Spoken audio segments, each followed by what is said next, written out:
भाषा दिवसको भाषण। आज म भाषा दिवसको अवसरमा केही शब्द राख्न चाहन्छु। भाषा दिवस भन्नाले भाषाको महत्त्व, संरक्षण र विकासबारे जनचेतना फैलाउन मनाइने विशेष दिन हो। भारतमा अन्तर्राष्ट्रिय मातृभाषा दिवस अगस्त 20मा मनाइन्छ। यस दिन विभिन्न मातृभाषा र भाषिक विविधताको सम्मान गरिन्छ। भाषा हाम्रो विचार, भावना र संस्कृति व्यक्त गर्ने महत्त्वपूर्ण माध्यम हो। हाम्रो भाषा हाम्रो पहिचान पनि हो। भारत विभिन्न भाषा र संस्कृतिले भरिएको देश हो। त्यसैले सबै मातृभाषाका सम्मान र संस्कृति गर्नु हाम्रो कर्तव्य हो। भाषा दिवसले हामीलाई आफ्नो मातृभाषा पनि सम्मान गर्न प्रेरणा दिन्छ।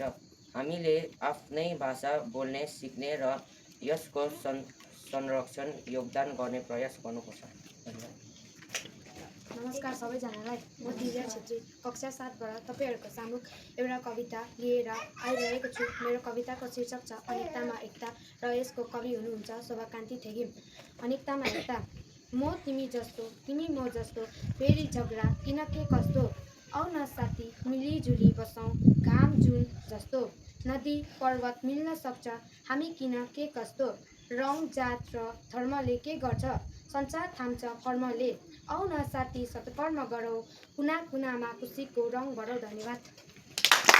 सबैजनालाई नमस्कार, म नेहा लिम्बू कक्षा 8बाट तपाईँहरूको सामु एउटा छोटो कविता लिएर आइरहेको छु।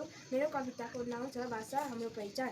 भाषा हाम्रो मिठो बोली, भाषा हाम्रो शान, भाषाले नै चिनाउँछ हामी देश र आफ्नो पहिचान।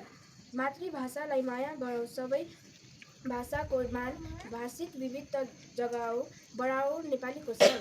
भाषा सिकाऊ, भाषा बचाऊ, ज्ञानको दीप जलाऊ, भाषा दिवसको शुभ अवसरमा एकताको गीत गाऊ। धन्यवाद।